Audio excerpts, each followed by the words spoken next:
How do we keep this one? Should we make this tighter? Just turn that down for some reason.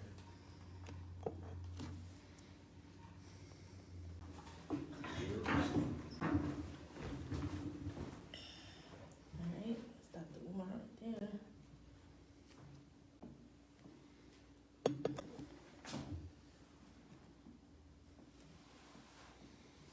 Okay.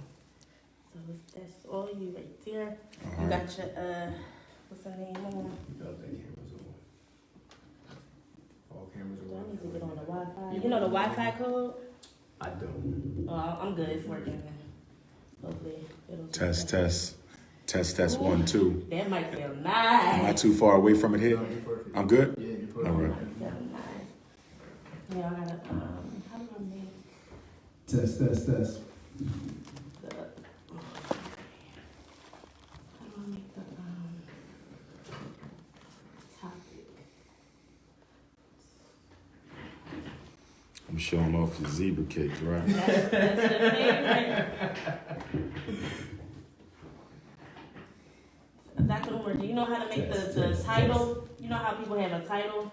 Right. Do you know how to do that? I think with Instagram, don't you add the title after it? Or you can do it before? It's after, right? Yeah, some people, I don't know how these folks I don't know how they these do it. days. I'm the most IT illiterate person you know.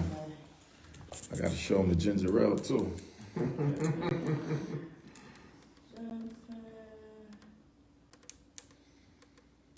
I'm gonna just pin this comment. Johnson. Oh, the cashews. I love me some cashews.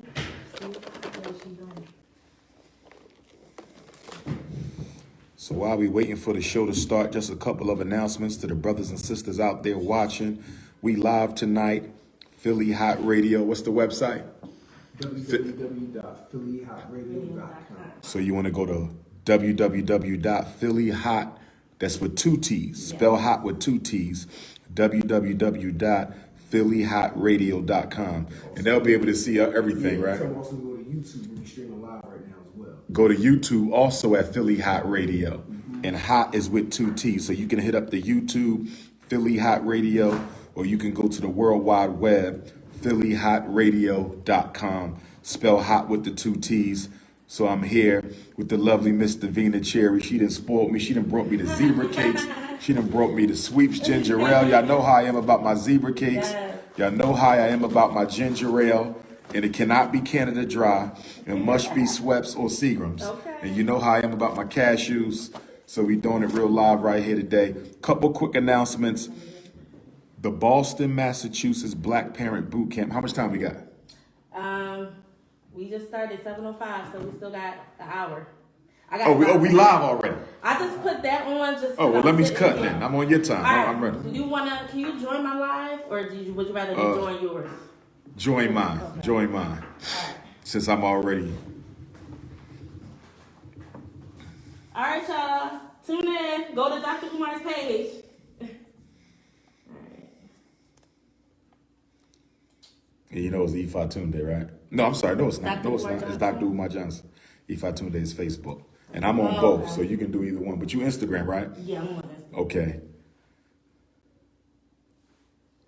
So when she do that, do I need to hit something? Okay. So she'll come up as a request, right? Yeah. Mm-hmm. Okay. And it's going to be Davina, right? Yes. What name I'm looking for, Davina? All right. Let me just tell people to go on your IG page. That's one of my stickers for you too.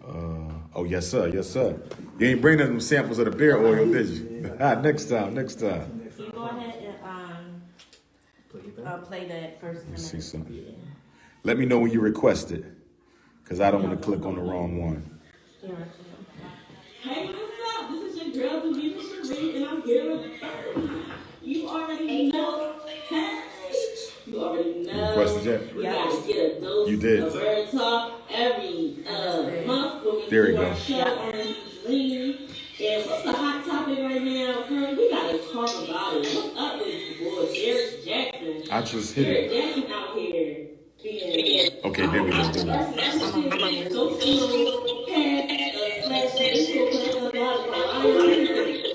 Girl,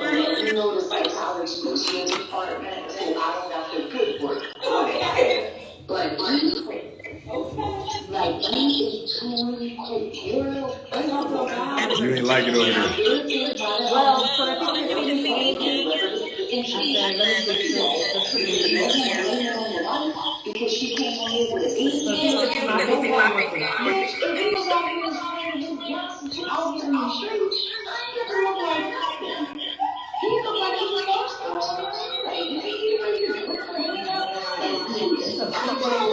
Now, most of that feedback coming from where?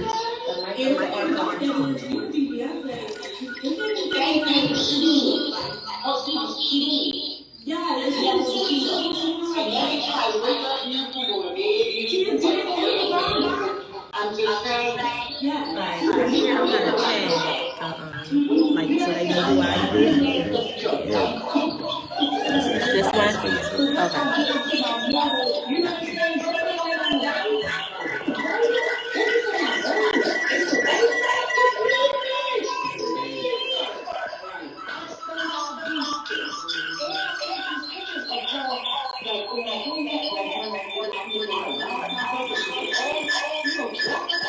It's because these two phones is right next to each other. That's why it's giving feedback. Yeah. If you turn maybe mute, like just turn the volume down, it's still recording. I got you. Yeah. I never had that happen before in the studio. Probably because the microphones too. You I know. got you. You know, I was irritated because she was defending them in the video. Like, she was trying to Just to find out that he was at the chick house backstage. Doing the video outside the listener's house. You know about the Derrick. That's what the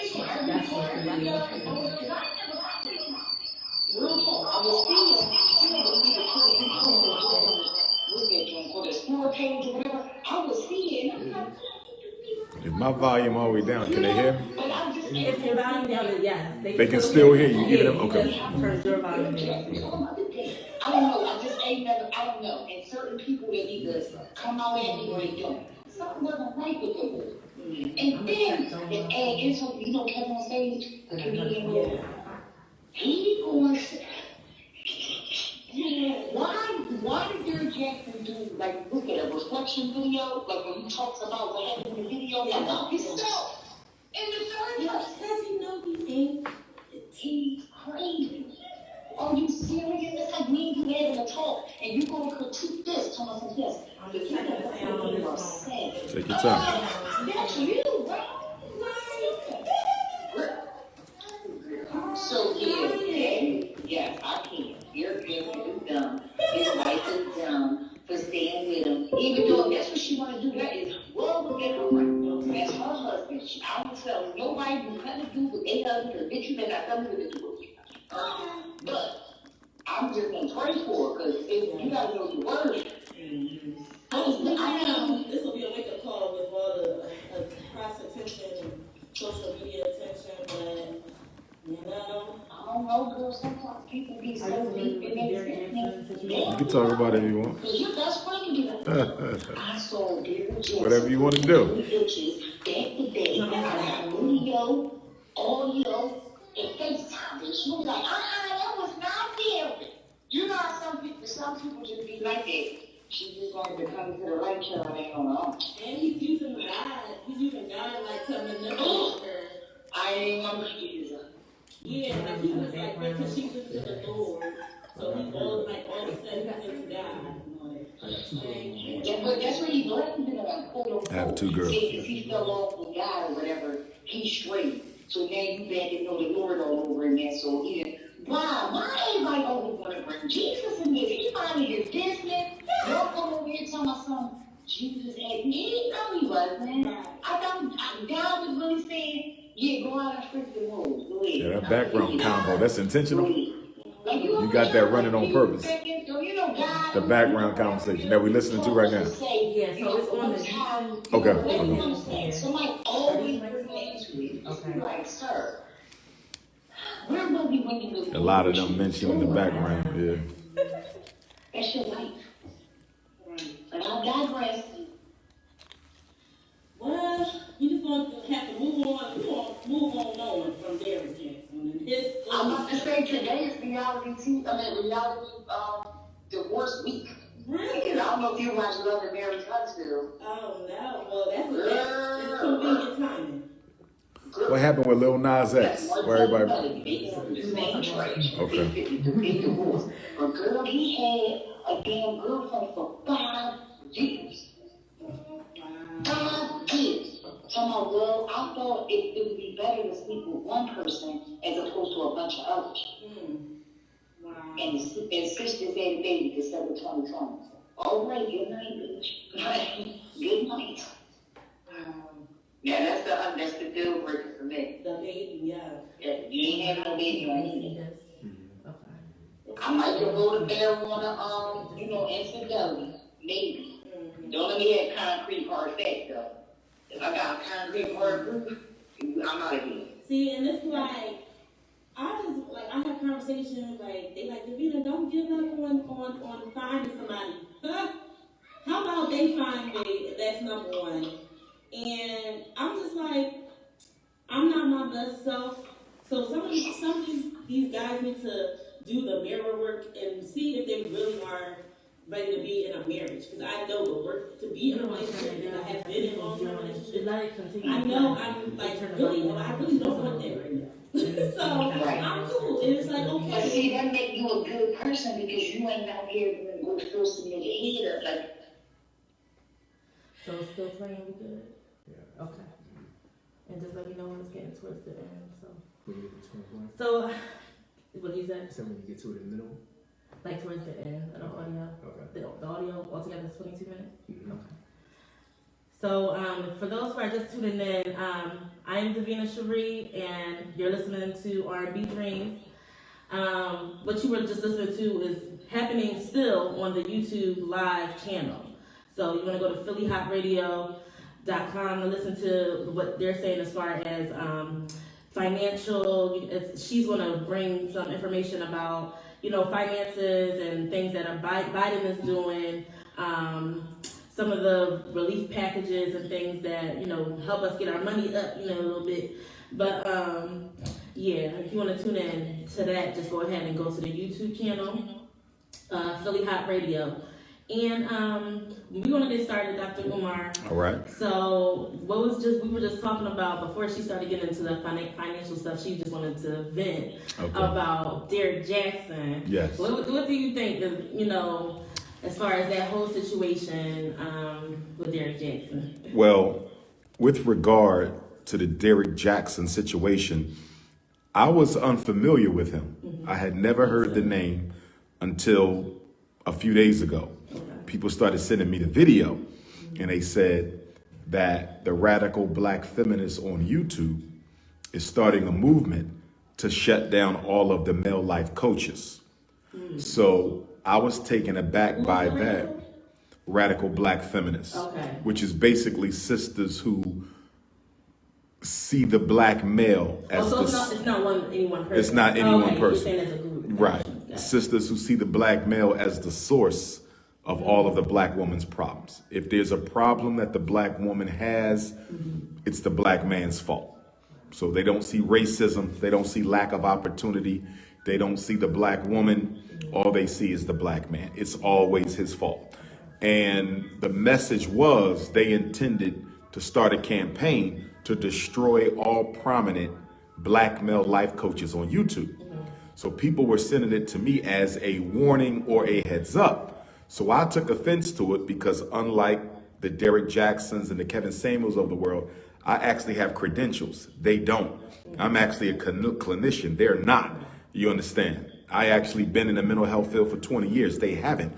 And life coaching is probably the smallest piece of my overall puzzle of services that I offer to the community.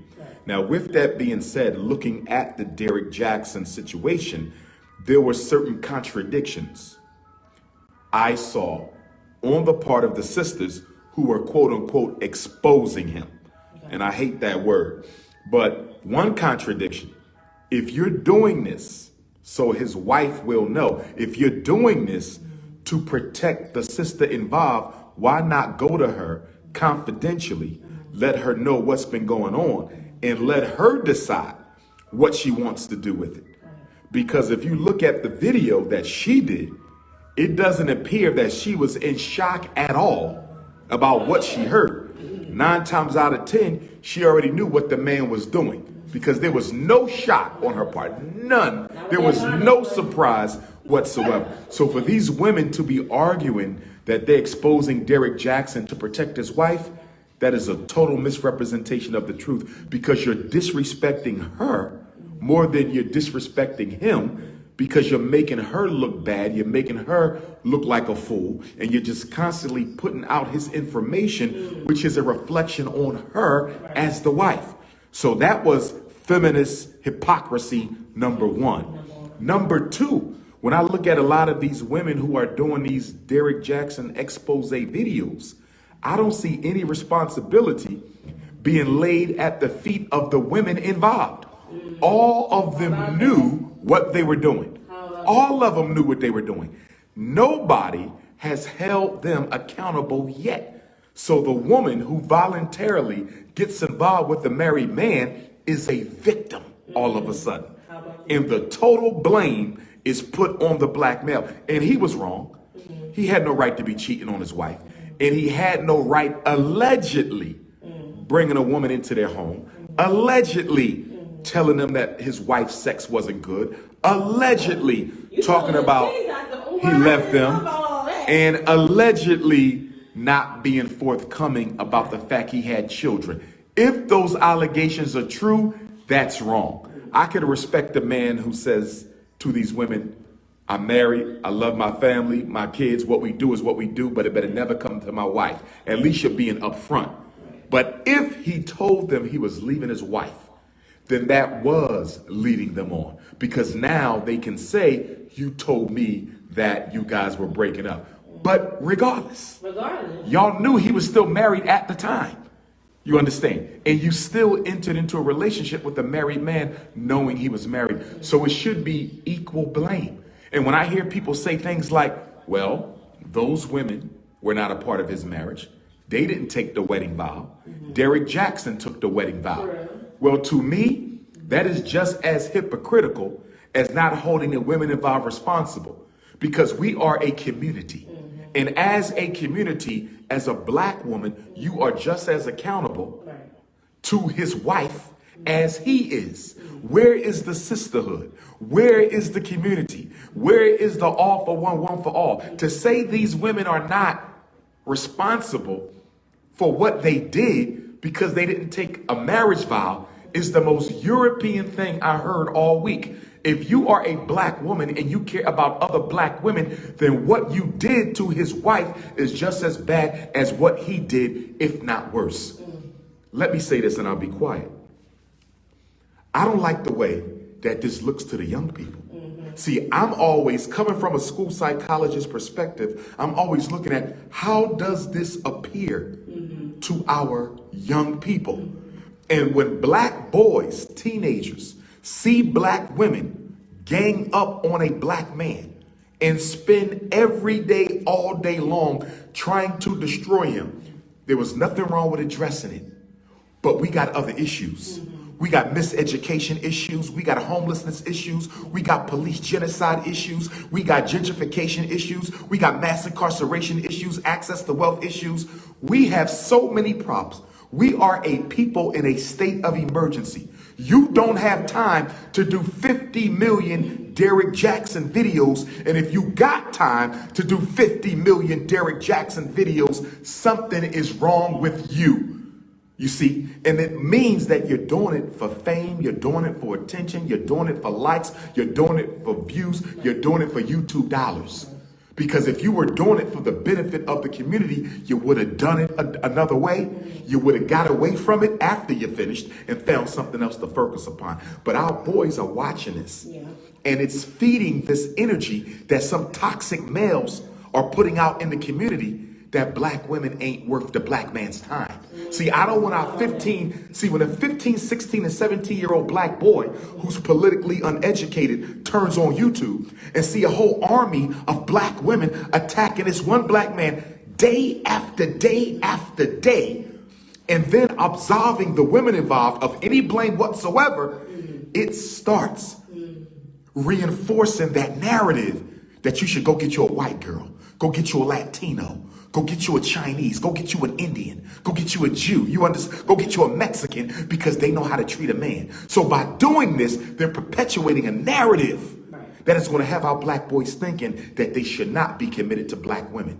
I don't like that. And on the flip side, it's going to feed the negative narrative of a lot of radical black feminists who are teaching our girls that the black men ain't worth their time. So on both sides of the aisle, the way the women are handling this and the way that the man is being perceived is going to feed into negative stereotypes that our children are seeing all day long anyway. For example, most of the major advertising right now is either interracial couples or mixed race couples. You understand? Biracial and interracial. You don't see a lot of black man, black woman advertising. You don't see a lot of black woman, black man sitcoms and miniseries and movies anymore. Everything is interracial or biracial. And by reinforcing this whole Derrick Jaxn saga, it ain't even about Derrick Jaxn. It's about the way black women feel and relate to black men. And it's about the way black men feel and relate to black women. It is a reality show that is just as dangerous as the reality shows that we see played out on television. We're creating a consciousness around black romance and black love that's going to send a lot of our teenagers and a lot of our sons and daughters looking for a mate from another race. So you missed the I want to say Bill Cosby. I can't even say the Bill Cosby the show, because it's like, dang, even he is a stigma with Bill Cosby. But so you want those days back, the black family sitcoms, and those kind of things. Not sitcom though, drama. See, black life in America is not comedy. It's drama. Every day you wake up in Philadelphia, somebody's getting shot. That's drama. Philadelphia leads America in gentrification. That's drama. So the black reality should not be made a joke.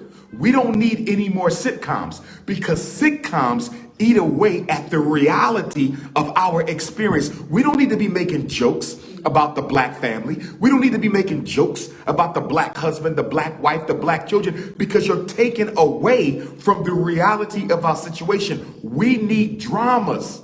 I wasn't against the Cosby Show, but the Cosby Show, to some extent, was a misrepresentation of everyday black reality.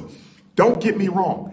I see no problem with projecting a successful black male as a doctor and a successful black female as an attorney in the same house with children, because that does happen. So I have no problem with projecting that, but I don't think the Cosby Show had enough real moments in it. I don't think the Cosby Show had enough of the true encounters that black people go through on a regular basis to give it a real feeling. So even if they live in the suburbs, you could have showed a lot more about racism. You could have showed a lot more about poverty. I felt the Cosby Show was a distraction away from what the everyday black family really goes through, but could have been a blessing had they injected more of the everyday real life experiences for black people. But the reason they don't do that, the reason with these sitcoms they don't put enough real life racism in them, is they're trying to attract the non-black viewer. They want white people to watch the Cosby Show. They want white people to watch Blackish. They want white people to watch these shows. And if you put too much racism in it, too much real life blackness in it, white people won't watch it. That's why none of the shows catered to black people really address the needs of black people, because you want to make sure white people don't turn it off. If there's one thing white people do not like, they do not like to see a mirror held up to themselves with regard to how they treat black people. The first of all white privileges, is the privilege to never be held accountable for how you treat black people. That's the first of all white privileges. So before I'm going to touch back real quick, with the Derrick Jaxn situation, I agree to a certain extent. However, I just think the whole it even being on social media thing is just like, every day he's on there preaching about, what guys need to do better. But it's like, he's preaching, is it because he was actually doing those things himself? You know, it takes one to know one, you know. Oh, he was a hypocrite. You know, He it's like, was we don't have wrong. No, okay, so we agree. He was wrong. That ain't the issue. So, he was dead wrong. Okay, that is then, not my problem. Also, for me, it was like our problem was people how focusing we on the react. life, like in the light of why she wearing the bonnet. It's like y'all. That's a strong woman. You know, that's a very strong woman. It's like, and they're attacking her for how she looks. It doesn't matter if she was Beyonce. Beyonce got cheated on. First of all, you know, her bonnet. Let me tell you again. I'm always looking at things from the eyes of psychology. What I got from her in that outfit with the bonnet, what went over everybody's head, she dressed like that on purpose. There was a nonverbal message that she was communicating to anybody watching the video. And the nonverbal message was simply, I'm not buying this shit. See, if she would have got dressed up, then that would have communicated, I'm behind him. I'm backing this story. I believe everything he say. But the fact she came down to the living room in her pajamas was letting us know, don't fall for this because I'm not falling for this. So I had no problem with the way she dressed. That was a message to us that I am not invested in the message he about to give y'all. We totally missed the point of the bonnet. The bonnet means I'm not connected. That was the bonnet's message. I feel you on that, for sure. How are we on time? So we still running on the other audio? Okay, yeah, just let me know. And here's another conversation. And he's wrong. He's dead wrong. I'm not worrying about him lying to the world, because 99% of the people on YouTube lie to the world. 99% of celebrities lie to the world. I'm not concerned about his lies on YouTube. We want to be entertained. And the Negroes on the YouTubian universe don't care about truth. They care about likes and views. They care about being entertained. You understand me? So they don't care if he told the truth or not. The issue is whether or not it's entertaining. So the YouTubian community does not function on truth. The YouTubian community functions on entertainment. You understand? So I could care less about whether he lied to the YouTube world. That ain't the point. He lied to his wife. And now she has to suffer the repercussions of the dysfunctional YouTubian community. See, social network is the devil. It is absolutely the devil. And social network is one of the best examples we have to show you how dysfunctional and self-hating Black America is. Listen, social network gives everybody their own media platform. 50 years ago, you had to go through a filter. 50 years ago, you couldn't say it unless you could verify it. 50 years ago, you had to go through the 5 major media companies to put anything out there. YouTube, Facebook, Instagram, it changed the game. Now everybody has a media platform. And look what we do with it. Go through YouTube. How many channels do you see are really dedicated to a good conversation about something relevant? How many channels do you see are focused on any of the core problems of Black America? The miseducation, the mass incarceration, the gentrification, the access to wealth, the police genocide. There's channels out there who... There's a few, but compared to everything else, you would not think that Black America was in a state of emergency if you look at YouTube. You got people, the whole channel is dedicated to gossip. The whole channel dedicated to slander. The whole channel dedicated to reality TV. The whole channel dedicated to sports. We are in a state of emergency fighting for the survival of our community. And we want to spend all day long talking about one man's infidelity when half of all Americans cheat on their spouse. That does not make it acceptable. But it simply says we got bigger fish to fry than that. But it begs forth another question that has to be handled. I'm going to introduce this, even though it's controversial, because it got to be discussed. Speaking as a psychologist, being brutally honest with you, I think one of our greatest dysfunctions when it comes to the Black family right now, in this generation, the millennials and the young ones and the ones over that, is you have this belief, not you, we, that alpha males are monogamous. Alpha males are not monogamous. That word, alpha male. Stay with me. Listen, and I'm not giving Derrick Jaxn no excuse because he cheated. So he alpha male?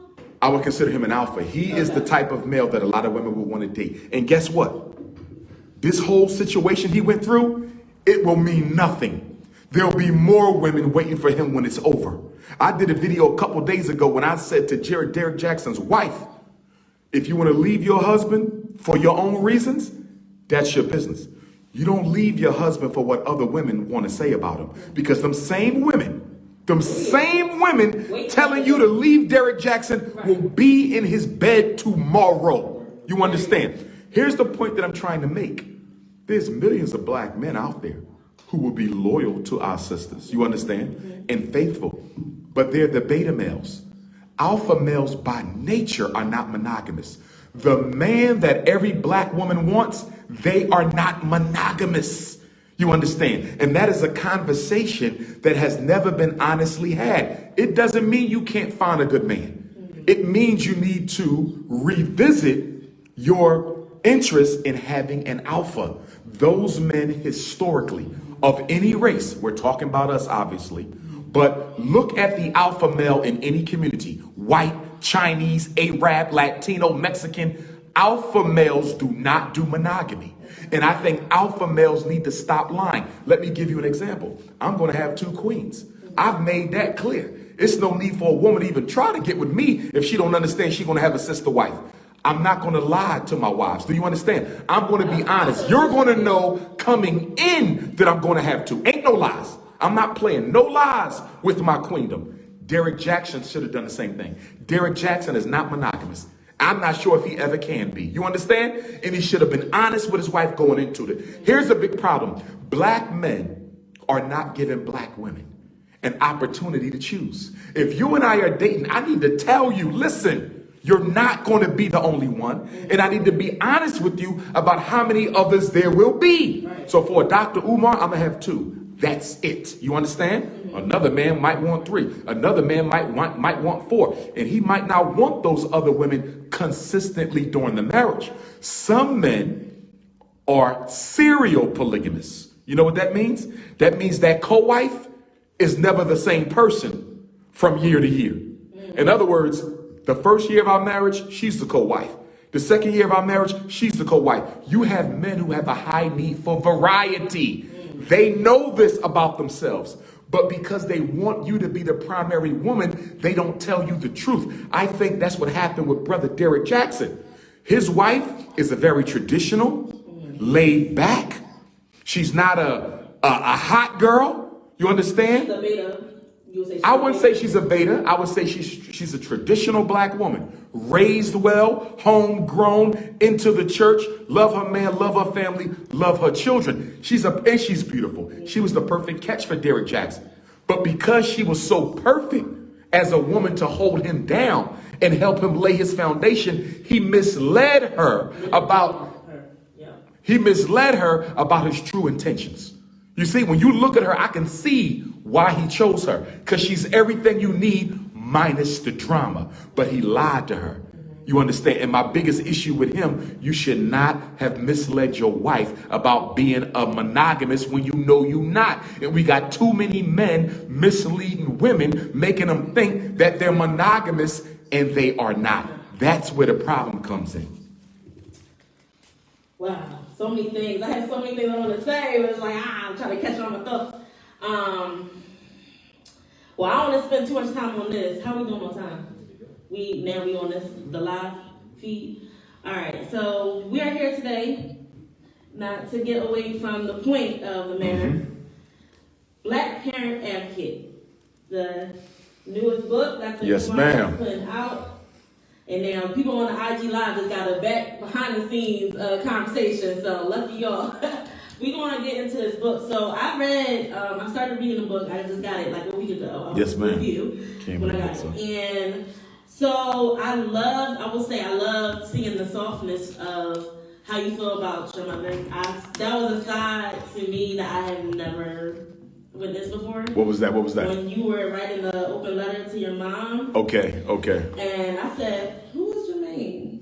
That's my birth name. I said it was Jermaine. My mother, I was born Jermaine Shoemake because my mother's surname is Shoemake. Okay. So I was Jermaine Shoemake. Oh, not Johnson. No, Johnson comes later. My father was Johnson. Oh, my family's a Johnson too. We could be related. Okay. So when my parents married, I was about 7 or 8 years old.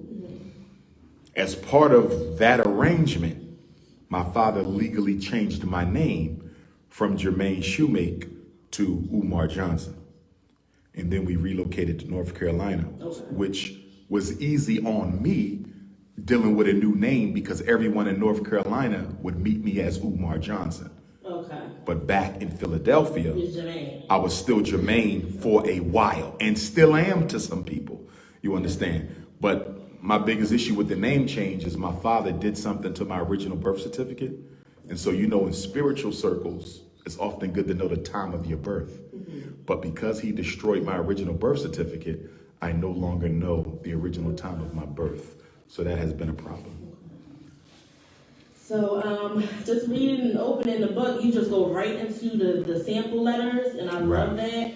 And there was a few things just skimming through. I didn't know like you could get a second. It looks like you could get a second Opinion. The books. It was saying about textbooks, like you can get a second copy. set of books. If the child is in special ed, if they have an IEP, the parent can make the argument that my child needs a second set of books to come home with them because they can't possibly practice and get the homework done without the text in front of them. But even for regular ed students, the parents can organize. See, what a special ed parent can do by herself, regular ed parents can do as a group. In other words, if your son is in special ed, you don't need me and her. You're going to call an IEP meeting and say, as a condition of my disabled child's education, he needs a second set of books. But if all three of us got children in regular ed, we can form a committee, meet with the principal, and demand that our children come home with the books. See, this is not sending kids home with the books. That's only a ghetto thing, you know. You can't find me a white school in the suburbs. You can't find me a school where the children don't take their books home. That is a ghetto policy. It is disrespectful, and it clearly sends a message that neither the child nor the parent values the education. Because how are you expecting me to practice and improve, and I don't even have use of the book? And we have allowed it to go on. It's been about 20 years now of children coming home without the books, and we can't blame nobody but ourselves because we are so complacent. One thing that slavery did to the Negro psyche, slavery made us comfortable being treated like dogs. Slavery made us comfortable being treated like dogs, and we have to get out of that comatose that has us believing white people have some sort of decree from God Almighty to treat black people any kind of way they want to. And another thing I saw, you were writing a letter about, it looked like disciplining children. Like, I guess if your child is being reprimanded for, I guess, hitting another student or something. Right. That was another. Did you want to touch base on that? Well, as a substitute teacher myself, I feel like there is pressure from, administration and things like that, especially when it pressure comes to do what? To the first thing they want to do is be suspending you, or that's the Right. threat. That's Right. I'm a substitute teacher, Right. So it's like that's the first go-to is always that. And it's not effective. Right. Out of school suspension grew out of early American agriculture, where every other white family had a farm or worked on one. So the idea was, if you were suspended from school for 5 days, guess what you were doing for 5 days? Out there reaping the crops, planting the crops, plowing the field. Nobody wanted to get suspended from school because you had to do back-breaking work with your father in the field. But school has evolved since then. America is no longer predominantly an agrarian society, so out-of-school suspension don't work. So why do they still use it? Because it gives teachers a break from black children they don't want to be bothered with anyway. It is an absolute crime that most black children in America are being taught by people who could care less as to whether they succeeded or not in life. And I don't care if they go to Lower Merion High School, which is one of the richest school districts in America. I don't care if they're in the school district of Philadelphia. I don't care if they're at an independent white school or a Catholic school. The bottom line is 99% of all black kids in America, whether they're rich or poor, is being taught by a white person or a non-African, Chinese, Mexican, Latino, you name it, who has no vested interest in their success. That is a crime. Educating children is so important that the person educating them must be a stakeholder in that success. They must be a stakeholder in that success. And black children are taught by people who are not only not stakeholders, but can care less about whether they learned or not, and are often the leading proponent to get them expelled, medicated, or juvenile adjudicated. The school is the leading referral source for new juvenile justice arrests and complaints. In other words, a black boy is more likely to get arrested in school than in the street. It's the teacher who is sending the black boy through the criminal justice system already before he even graduates from high school. I'm just reading some of the comments talking about teachers. It was a section here that also said about checking to see if a teacher is certified or not. And even as a substitute, I've been trying to get certified. It seems like they give you a stipulation where you have to have a certain grade GPA in most of these certification programs. Do you have any? They do that to keep you out. They're all largely the same, but I would recommend go through an HBCU. You feel me? Cheney, Lincoln, see if they got certification program. Dell State, Maryland, Eastern Shore, Howard, I recommend those. Because what the white folks are doing to keep us out, and they do this across profession, but especially in education. And the reason why they're so aggressive with it in education is because public education is the white woman's go-to career.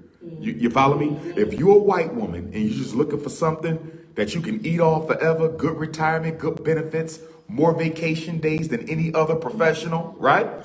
I'm not gonna lie, that's why I became a teacher, because I want my summers to myself. No, you're supposed to become a teacher to help the kids, woman. Summers is second. But that's why they become teachers. You see, and so no matter what other career their husband has, he's on their insurance. You see what I'm saying? So public education is a white woman's empire. And they guard it by keeping black women and others out. It's no coincidence that we now have a national shortage of black female teachers. What are we doing with a national shortage of black female teachers? I'll tell you what we're doing with it. Number one, last hired, first fired. Number two, given the toughest jobs and always overlooked for promotion, right? A black woman could have been in the classroom for 20 years. Certified principal, never gets picked to run a school. White girl been there 2 years, can barely teach. She already got her own school. You see? So a lot of black women, they love our kids, but they get burned out. They keep you in the classroom forever and never promote you. You go downtown to 440, all them young white folks in there, they don't know nothing about our kids. They got them jobs because of their connections with white folk. And the third thing is these teacher examinations that they're using. This praxis, it ain't nothing but racism and apartheid, and they use them test scores to systemically keep us out. Just like you said, they look at your GPA. And this wasn't my career path. So right. I studied communications, NBC, I was an intern at a few TV stations and did some radio internships and record label internships. So I started a nonprofit, so then that became my passion, and it's like teaching is just another branch of what I'm doing in my nonprofit. So it was like, it wasn't my career path. So my GPA, when I was done school, I said, I'm done. And I wasn't thinking about my GPA for a certification program. So that was, I don't know, a lot of people may be in that situation too. Yeah. So definitely going through an HBCU is what you would recommend. Yeah. And keep in mind, they didn't decide on the policy before they looked at black people's QPAs. They decided on a policy after they look at black people's QPAs. In other words, what can we do to cut down on the number of black women trying to become teachers? Black men. When I was at Millersville University 20 years ago, I was a psychology major. I was president of the Black Student Union. I influenced a lot of other students to get into psychology to help us fix our people's minds. So guess what they did? To cut down on the amount of black students who would cross over from their major to psychology, they upped the GPA.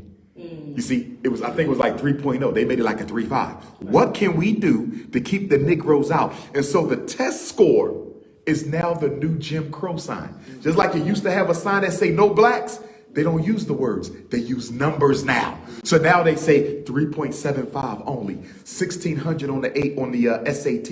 You got to have at least a 19 on your ACT. They use the numbers. They look at how black people score, and then they set the bar just above where you score to make sure some of you creep in, but most of you are kept out. And we need to start fighting against the test. And the reason we're not fighting against the test is because a lot of our black politicians are too afraid to charge and accuse white people of racism. Another genius chess move on the part of white folks, they had made black people feel uncomfortable accusing them of racism. Whenever you accuse white people of racism, you're playing the race card. You understand? As if every card ain't the race card.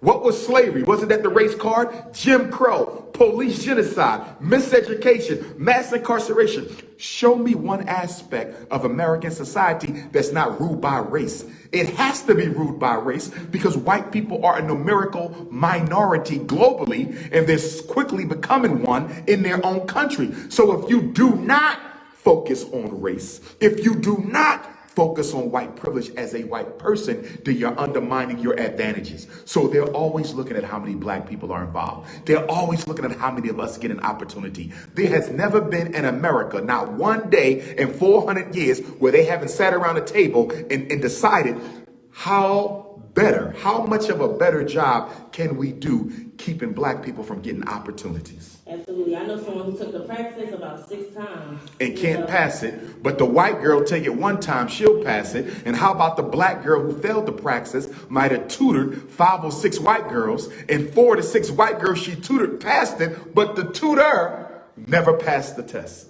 You know why? We're not in the rooms when they score the test. How do you know you failed it? How do you know you failed it? Because a white person sent you a letter in the mail and said you failed it. If you think white folks are going to be honest, about black people's test scores, when jobs are at stake, resources are at stake, political control is at stake, you're out of your mind. If they can lie and tell you you're not even a human being, what the hell you think they'll do with some votes in a closed room or some test scores in a closed room? It's the same thing with elections. Black people actually think these white folks count the votes. You really think they counting these votes? Oh, that was a close run. Wasn't no damn close run. You won. But you ain't got nobody in that room with the guts to come out and say you won. I'll give y'all an example. The Breonna Taylor case. The Attorney General for Kentucky, a coon with a white girl, he had a grand jury. He basically shafted the whole grand jury process. Didn't give them all the evidence. Didn't tell them that there was 6 potential murder charges that they could have brought forth for them cops who shot our sister Breonna Taylor. Guess what? We never knew until one of the jurors went public and one of the jurors petitioned the courts to release the transcripts of the grand jury. In other words, somebody was in the private room and decided to tell. Are you following me? We need somebody who's back there counting the votes to decide to tell. We need somebody back there when they scoring these teacher praxis exams who decided to tell. We need spooks by the door. The problem is we ain't got too many spooks by the door because most of our people act like they infiltrating the system on our behalf when they end up getting flipped by the system used against us. Very few Negroes who go into the system come out loyal to black folks.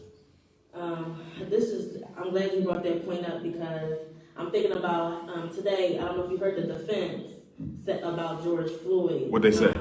Basically saying that he was on all types of meth and he had another type of pill, perks and all this. And what that got to do? In his system that he swallowed it to try to hide it because when the cops came. So what? That was the overdose was his. So my thing is, how do we know for sure, like you're saying, what they're saying, if that's true? You don't. You don't. You know? So that's I'm glad you just brought that point up, because that's where I was about to lead into. Mm-hmm. So this is 2021, 2020. We already know it was a very challenging year, but I'm kind of glad those things that happened, not glad, but I feel like as a society, I guess you could say a third eye is opening in a sense, and we're kind of, things that we already know exist, some people that don't, they're finally realizing these things exist. As far as racism, we got now Asians are being attacked. Well, they're saying they've always been attacked. What is your take now on this movement? Let's talk about the Asian invasion of the Black agenda. Every president in American history since Dr. King's assassination, April the 4th, 1968. So next week, 78, 88, 98, 08, 18, 19, 20, 21. 53 years. Every president since Lyndon Baines Johnson has had to select a non-Black minority issue that they would cater to and that they would project to distract away from the Black agenda being the primary non-white issue in America. Dr. King was a media genius because Dr. King was able to keep the Black agenda on the forefront of the TV. Every night you turned on the TV, the Black agenda was there. That's why they let the water hose get blown. That's why they let the dogs bite us up. That's why they didn't use violence, because Dr. King knew he had to master the message from the media. So after Dr. King used the media against white supremacy, he may have been the only Black leader who was ever strategic enough to use the media against its own system. They said, we can't let this happen again. So every president since LBJ has had to choose a minority issue that they would cater to and publicize to make sure Black people's issues are never discussed. Barack Obama, LBGTQ. Every day you woke up, Obama was talking about LBGTQ. Donald Trump. Every day you woke up, he was talking about immigrants and the wall in Mexico. Joe Biden. Every day you wake up, he's talking about some new transgender rights and transgender discrimination. But now with the Asian invasion, Joe Biden has a second minority issue. So not only does he have the transgender thing that he's catering to, now he got the Asians. Now they're talking about violence against Asians. First of all, wrong is wrong. No matter who does it, no matter who the victim is. When those 8 Asians was murdered in Atlanta, it was wrong. My heart go out to their family. That shouldn't have happened. But don't you dare use that and turn it into a political stunt to make it look like Asians are victimized in America by violence more than Black folks. We've been getting victimized for 4 centuries, and we've never gotten the type of attention that the Asian community got. A few days ago, President Biden signed an executive order against violence against Asians. He used his presidential privilege to sign an executive order against Asian Americans. Can I ask you a question? Where has been the executive order against violence against Black people? Where has been the executive order against police genocide? Where has been the executive order against all these lynchings and all these hate crimes against Black folks? We've been here 4 centuries. We built the damn country. No executive order. One tragedy in the Asian community, they get an executive order. July of 2015, Charleston, South Carolina. Dylan Roof walked into a church and murdered 9 Africans, including 7 mothers. They didn't fly the flag half-mast. The president and vice president didn't come and meet with us face to face, and there was no executive order. So Black people are seeing right now how the white power structure is catering to another racist agenda above and beyond our own. It is an insult for them to cater to the Asian community like that and then try to argue that we participate in the systemic violence against Asians. If that's the case, if Black people don't like Asians, How the hell they robbing us blind every day in America's ghettos? If black people don't like Asians, how in the hell they selling record numbers of Chinese food every single day? If black people don't like Asians, how in the hell are they in control of a $30 billion hair care industry? If black people don't like Asians, why are there so many Asians in the black community? This is Joe Biden and his White House in the American power structure deflecting again. Why now? Because they want to take attention away from the George Floyd case. We're going to put the attention on violence against Asians so nobody pays attention to the George Floyd case. This is about making sure nobody's paying attention if they let Officer Derrick Chauvin off or if they give him a slap on the wrist conviction and sentencing. That's what this is about. We're going to distract from the fact we didn't do nothing about police brutality against black people yet. And we're going to put all the attention on the Asians so black people get no attention at all. And we buying into it.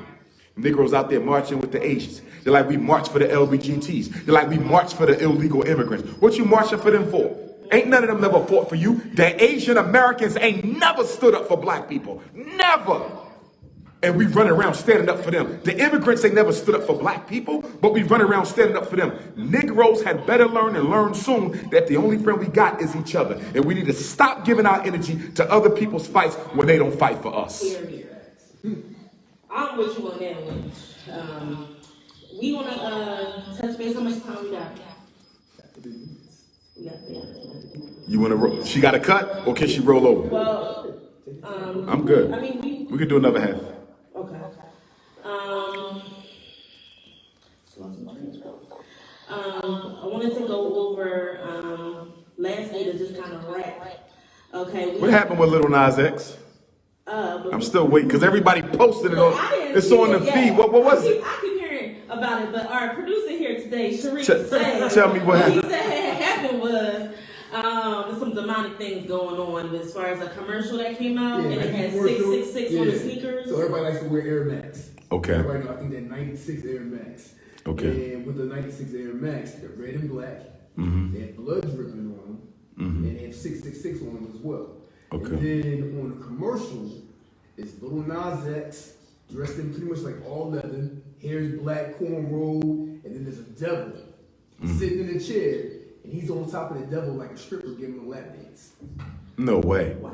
This is a commercial or a video? This is a video right now. Nike's claiming that they didn't authorize it, but...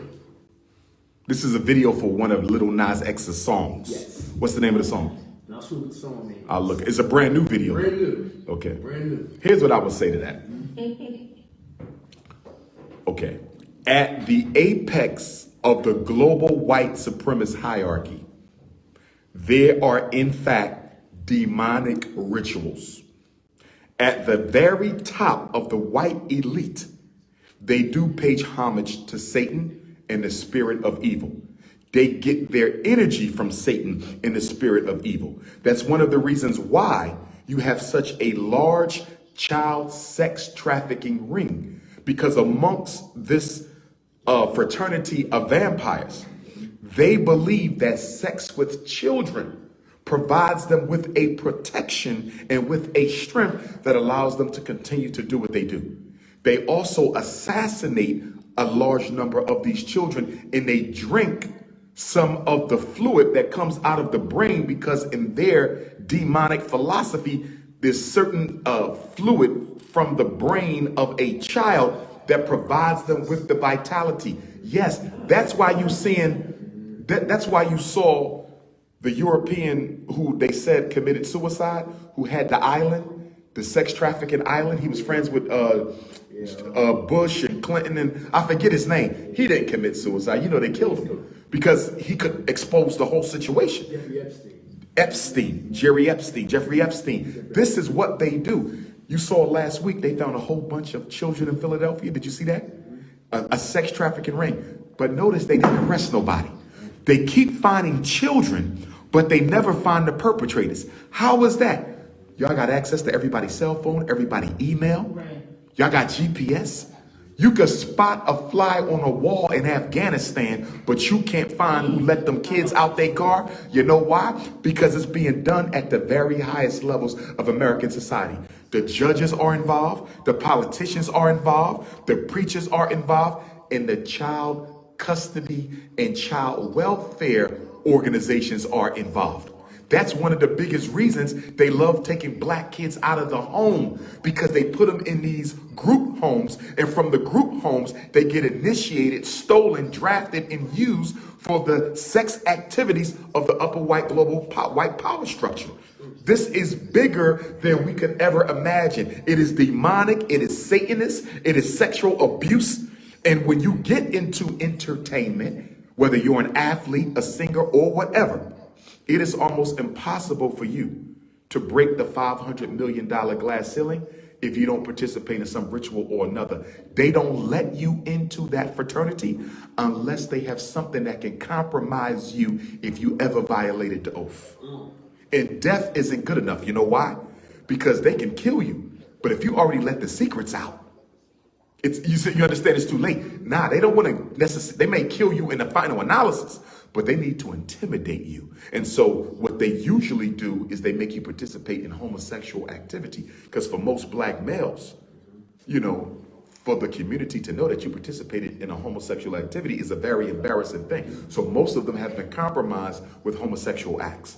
You do have to sell your soul when you get to a certain level, which is why I thank God that I was never blessed with talent enough to go in any of those ways. I was always black consciousness and black revolution since I was a child. And when young black boys and girls come to me and they say things like, I want to be a football player, I want to be a basketball, I want to be this, a part of me, I got to support them because there's nothing wrong with wanting to do that. But at the other end, I know that if they make it, they're going to have to sell their soul. And guess what? In the final analysis, it's never worth it. Look at Bill Cosby. You think, look where you at. When they done with you, they done with you. Whether you sold your soul or not, you still a Negro to them.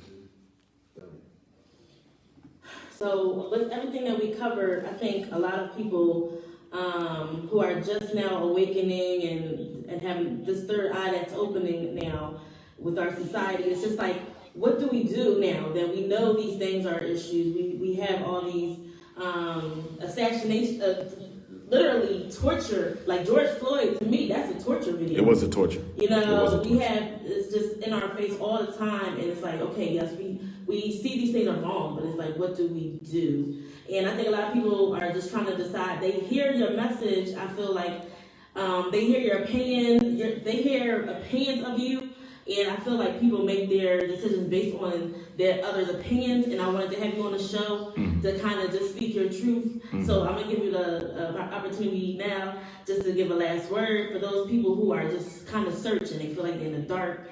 You've done the research. This is the thing. I need people to understand that you've done the work. So that's my thing. Like, respect, whether they like you or not. You've done the work. It's something that everybody can learn from you. So I guess for the last word, I'm going to just let you go in on it. I would say, there's always going to be detractors because we are a people who have been psychologically engineered to work against our own best interests. I don't think we really understand what that white man did to us for 243 years. I really don't think black people understand the psychological trauma that slavery was. We still have not regained our original consciousness since that time. He created a Frankenstein in all of us, a Negro who works against the best interests of his own people without being paid and without being asked. If you're doing something positive, I guarantee you, there's a handful of Negroes trying to stop you. You never done nothing to them. You might not even know them, but they're going to try to stop you because that is how the white man created the new black consciousness, the energy of the Negro. You're doing something positive. I know there's people trying to stop you. You should see these comments. Yes, because look, I got about 24 Negroes with YouTube channels, right? Who I never met in my life. I never met them. They make anti-Umar videos all day long. They have no job. They have no life. Some of them are even married. Don't make love to their wife because they're too busy making videos about Dr. Umar. How did this happen? Even to me, because the white man made it popular for us to destroy each other on the slave plantation. He made it popular for us to tell on the runaway slaves. He made it popular for us to want to see black people do badly. Go back to the Derrick Jaxn situation. Everybody not on Derrick Jaxn because he cheated. Half the people on Derrick Jaxn cheating their damn self. But it's the fact that a black man who was successful, attractive, doing well, has fallen from grace. By his own fault, yes, by his own fault. But that's not the point. The point is I get to laugh at another black man on his way down. And there is no better hobby for a Negro than to watch one of their own fall from success to failure. And until we get rid of that, that's why I'm building the Frederick Douglass Marcus Garvey Academy. Because if you don't kill the Negro that lives in us, the African can never be reborn. You have a white demon in you that needs to be exorcised. And he's in the mind. And until you take that demon, that cracker in you, until you get the European out of the black psyche, we'll never be free. Because the first freedom is psychological freedom. The first freedom is psychological freedom. And until we have that, we have nothing. Well, all right. I want to thank you for being on the show. Where can we donate to the school, which is beautiful? I have seen it with my own eyes, my aunts and my family members that have been helping out, and everyone who else is volunteering. Where can we donate to the school?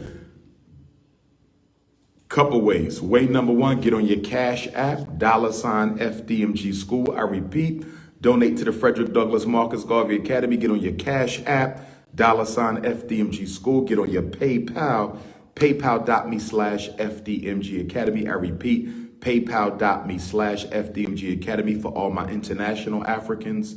You can also mail, check, or money order payable to the FDMG Academy, P.O. Box 9634, Wilmington, Delaware. P.O. Box 9634, Wilmington, Delaware, 19809. And the fourth way, you can go to DrUmarJohnson.com and register to be a loyal donor. Automatic donation every month.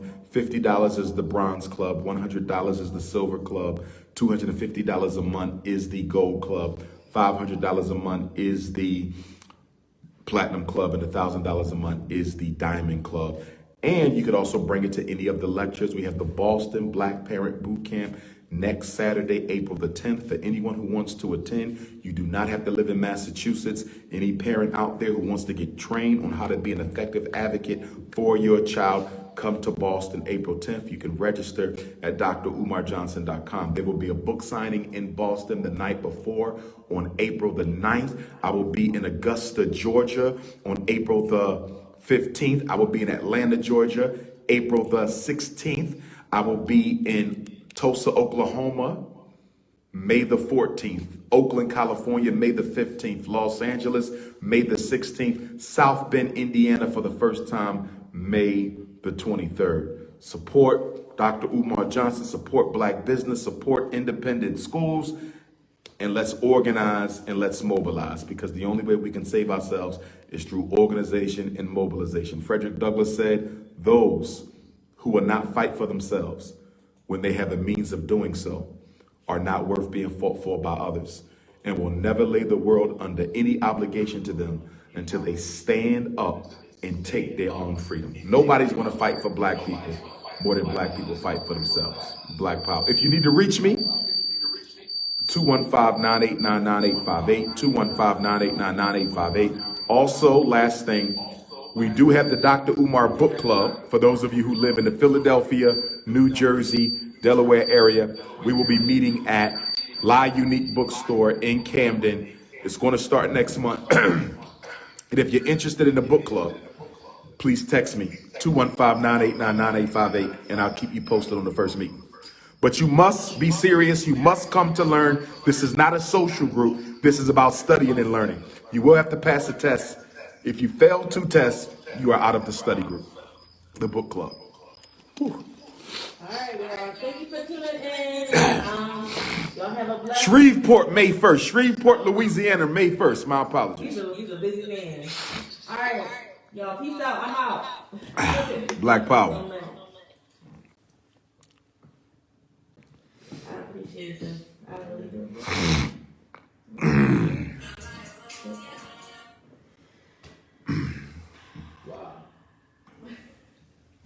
I got a radio show in Arizona. My friend, he's asking if he flies you out. Would you be Sure, I'm ready. able to come out? What city he in? Arizona. Phoenix? No, Phoenix. Tucson? Phoenix? Yeah, I'm ready. I ain't been in Phoenix in like 7 years. He ain't got no white girlfriend, do he? All right.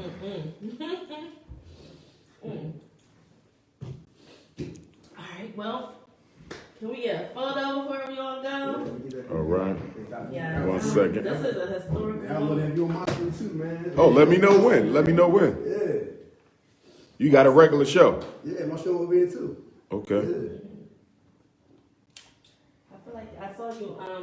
I saw you here before. You saw me here? No, Dr.Umar. Umar? Okay. I was like, oh, that's my station. Yeah. We asked him to come on over. That's one of the first videos that pops up when you go to PHILA.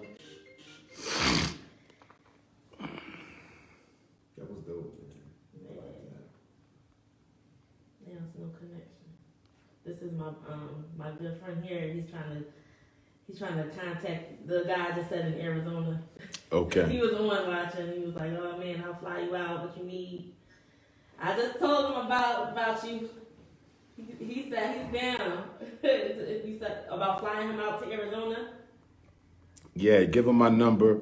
He's right here. And we can talk about it. He can shoot me a text and I'll call him.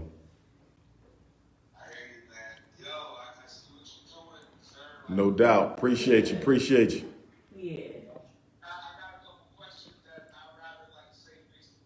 Yeah, when we talk. Yeah. All right, so I'll give him your number. I just want to tell you, no problem. Appreciate you, King. I'm proud of you. No, seriously. I appreciate you. Thank you. The comments I was cracking up, like, yo, Dr. Umar, I'm just like, yo, they are hilarious. The comments, I was like, wow, like, y'all some haters for no reason. Like, I'm cracking up. You know, in comments, it doesn't matter. You can have, like, Jesus Christ or anybody on the They can't help it. Them Negroes is crazy. what Dr. Johnson said was right. Like, you gotta get out of the interaction of people stuck on going against each other. Talking about they care about Derrick Jaxn's wife and y'all doing all that, you know what I mean, to the wife. You know what I mean? Come on, man. I could have had a conversation. I could have took her to lunch and said, you know. Right. Thank you. All right, yo. I'm proud of you too, man. All right, later. All right, so let's get a photo. I like people don't realize. I don't think they realize who you are, and They it's don't, not think, they like don't think he's real. like I know. That's what they it don't is. realize who you are, and I feel like They're so used to the fakeness that.